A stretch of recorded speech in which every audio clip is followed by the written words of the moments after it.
केंद्र सरकार मोदी जी के नेतृत्व में पूरे देश में समग्रता का और समावेशी विकास के लिए कृत संकल्प है। झारखंड के लिए विशेष रूप से झारखंड में लगातार भारत सरकार की कई योजनाएं चल रही हैं, जिसका सीधा 100% पैसा केंद्र सरकार दे रही है। लाभुक के पास केंद्र सरकार सीधा पैसा आता है लाभुकों के पास, लेकिन चयन की प्रक्रिया राज्य की सरकार के पास। चयन करने के बाद भी पूरे टारगेट राज्य की सरकार पूरा नहीं कर पा रही है, इसलिए योजनाओं को जमीन तक पहुंचाने में भी केंद्र की सरकार चाहते हुए भी नहीं पहुंचा पा रही है। 2009 से 14 तक मनमोहन सिंह के नेतृत्व वाली सरकार थी। जितने पैसे मनमोहन सिंह के सरकार के समय आए थे, उससे 111% ज़्यादा जो कर हस्तांतरण था उसके पैसे आए। जब उनकी सरकार में जो केंद्र सरकार की जो एड्स थे, उससे 222% ज़्यादा केंद्र की सरकार ने राज्य को, इस झारखंड राज्य को देने का काम किया। कोरोना के कालखंड में भी टैक्स का जो कर का हस्तांतरण होता है वो कम आया पूरे देश में। आप सबको जानते हैं, टैक्सेशन कम मिला, जीएसटी कम मिला, इनकम टैक्स का रेवेन्यू कम मिला।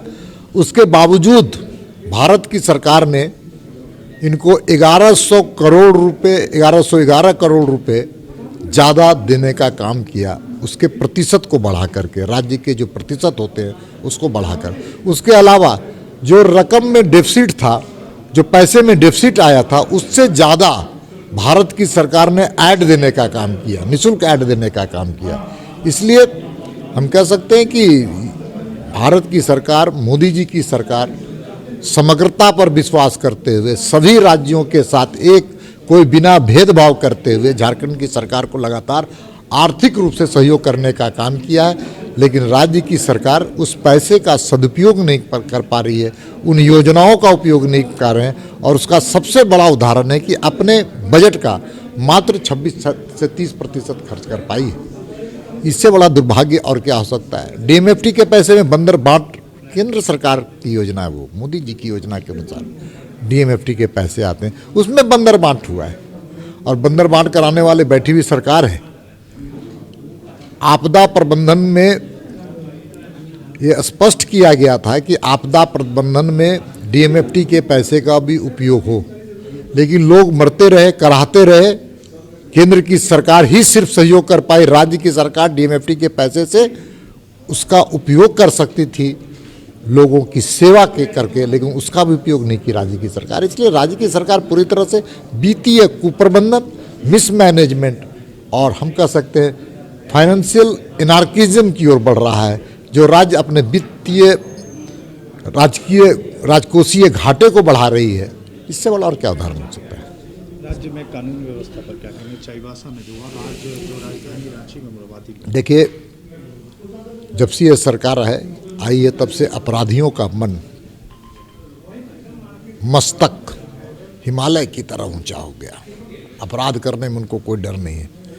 संगठित अपराध बढ़ते गए और साथ में उग्रवाद की घटनाओं में भी बढ़ोतरी हुई है। आप सबको जानते हैं कि लगातार उग्रवादियों की घटनाओं में बढ़ोतरी हुई है। साथ में राष्ट्रवादी शक्तियों के हाथ भी मजबूत हुए हैं। पिछली सरकार के द्वारा राष्ट्र विरोधी शक्तियों को कानूनी पकड़ में लाते हुए उन पर राष्ट्रवादी धाराओं का उपयोग किया था।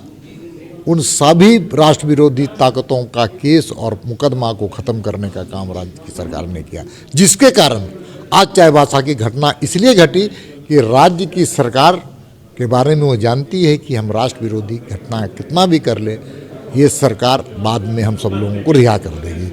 इसलिए उनके मनोबल भी बढ़े।